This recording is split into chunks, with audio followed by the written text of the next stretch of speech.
السلام عليكم ورحمة الله، متابعيني الغاليين، عاملين ايه؟ وحشتوني كتير كتير. النهاردة ان شاء الله بقى نعمل مع بعض ايه، وصفة كده كانت واخدة ترند كده من السنة اللي فاتت، وللأسف انا ما عملتهاش. انا دايما كده يعني ما بعملش الحاجة غير بعدها بشوية. ف هنعملها بقى مع بعض كده زي ما انتوا شايفين الوصفة الجميلة دي، ما شاء الله.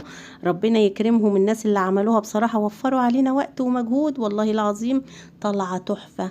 يلا نعملها مع بعض بقى. قراقيش الصاج اللي بتتعمل في نفس الصاج كده، ولا متعبة ولا بتاخد وقت ولا اي حاجة، طالعة زي الفل.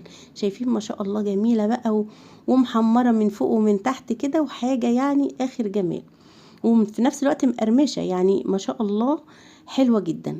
يلا بقى نسمي الله ونصلي على سيدنا محمد ونقول هنعمل القراقيش الجميلة دي ازاي. المقادير معايا ايه بقى؟ معايا المفروض مقدار كوبايتين سمنة، بس انا هحط كوباية ونص سمنة، والنص اللي متبقي من الكوباية التانية ده هكمله بالزيت عشان تبقى ايه، مقرمشة اكتر. وهجيب كوباية من اللبن الحليب ونص كوباية من المية، واربع معالق من السكر، والعجوة دي نص كيلو، ومعايا كيلو دقيق، ومعلقة من الخميرة او باكت من الخميرة. تمام. احط شويه على الميه كده شويه من السكر، مش كل السكر يعني، احط شويه كده بس علشان ايه، انا هدوب الخميره عليه علشان الخميره تتفاعل بسرعه كده وتجيب نتيجه حلوه معايا في العجينه. هقلبها بقى كده واركنها على جنب على ما ايه، ما ابدا اشتغل في عجينتي واجي استخدمها تكون رفعت كده وبقت ايه، كويسه. هنبدأ بقى نحط الدقيق بتاعنا. طبعا ما دام الدقيق في معبأ كده، دقيق شركات، مش لازم ان انا ندخله. احط عليه رشة الملح بتاعته، حوالي نص معلقة صغيرة ملح كده، واحط بقى باقي السكر، ونقلب بقى المكونات كلها مع بعضها كده لحد ما ايه، ما تندمج في بعضها. وبعدين بقى هنزل بالسمنة السمنة بتاعتي بقى. انا طبعا كنت ايه، سيحتها على البوتاجاز كده زي ما انتوا شايفين، خليتها بس ايه، ساحت وسبتها بردت، وهستعملها وهي باردة. تمام. السمنة على الزيت هنعملها كده على الدقيق، ونبدأ بقى نبس الدقيق بتاعنا لحد ما نخليه كله مبرول كده ومفرول زي الايه، زي الرملة. يعني هو سر نجاح القراقيش والنواعم كلها انك انتي تبسيها كويس جدا بالسمنة قبل ما تعجني. شايفين؟ بفضل كده ابس فيها كده لحد ما تبقى عاملة زي الرملة المبلولة. تمام. بعد ما بستها وخدت وقتها معايا، ابدأ بقى انزل بايه، بالخميرة، وبعد الخميرة هنزل بايه، هنزل بالحليب. المهم اللي هي السوائل يعني. تمام. طبعا انا بحط حبه حبه كده على ما ايه، الم العجينه بتاعتي، وهكمل باقي الايه، الحليب. وممكن تحتاجي اكتر من كوبايه ونص من السائل، يعني مش لازم عشان انا استخدمت كوبايه ونص تستخدمي كوبايه ونص، لا، ممكن نحتاج اكتر من كوبايه ونص على حسب نوع الدقيق. فانا بصراحه وانا بستعمل كده حسيت ان هي محتاجه شويه ميه تاني، حطيت لها كمان حوالي ربع مع كوبايه من الميه العاديه يعني. تمام.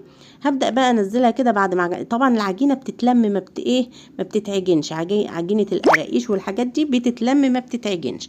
هبدا بقى انزلها على الترابيزه كده، وابدا ايه، اقسمها. انا هعملها كده واقسمها بقى نصين قد بعض بالظبط. تمام.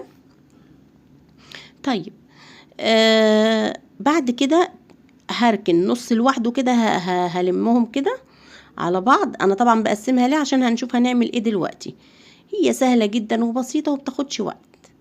بصوا، ما تنسوش بقى دعمكم لقناتي، حطوا لايك عشان الايه، الفيديو يترفع كده ويتشاف. ما شاء الله جميلة جدا. طبعا ده بقى ايه، بواقي السمنه لما سيحتها كده نزلت نزلتها في الكوبايات، واتبقى ده في الحله كده. دايما كده يبقى في بواقي.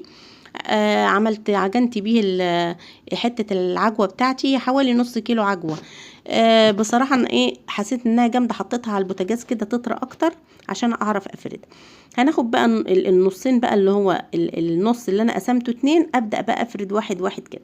ممكن افرده كده احط طبعا بجيب بلانشه كده او اي حاجه بلاستيك افرد عليها، وكيس نايلون كده، وابدا ايه، ممكن احط العجينه ما بين الكيس، يعني احطها ما بين كيسين كده، او على الكيس على طول وبالنشابه كده وبفرد. انا بصراحه ما حطيتهاش بين كيسين، عملتها على كيس واحد بس، و نزلت بيها كده فردت ما شاء الله، ما بتلزقش يعني، مش محتاجة ان انا اعملها بين كيسين. تمام. طبعا بنحطها في الصينيه على طول بدون ما ندهن الصينيه، لان العجينه فيها سمنه كفايه يعني، مش هتلزق في الصاج بتاعنا. نعمل بقى الايه، عملنا كده اول طبقه، نعمل بقى طبقه العجوه. هعمل بقى العجوه هي اللي بين كيسين، عشان طبعا العجوه هتلزق في النشابه، وانا بستخدم الايه، النشابه للعجين. فهنعملها كده، وكمان يكونوا كيسين غير اللي انا بستعملهم للعجينه. هنبدأ بقى نفردها كده ونرقها، وتبقى برضو بنفس حجم الصينية، عشان هحطها على الصينية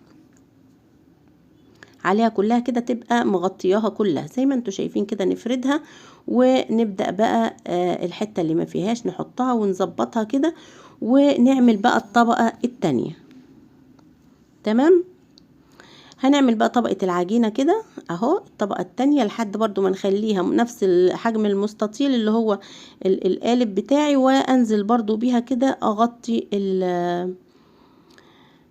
طبعا الكيس عليه اللون اللي عليه ده كانت كتابة على الكيس من بره يا جماعة، عشان بس ما تفتكروش انا هشيله قدامكم اهو. بصوا من بره مفيش حاجة على العجينة زي الفل اهي.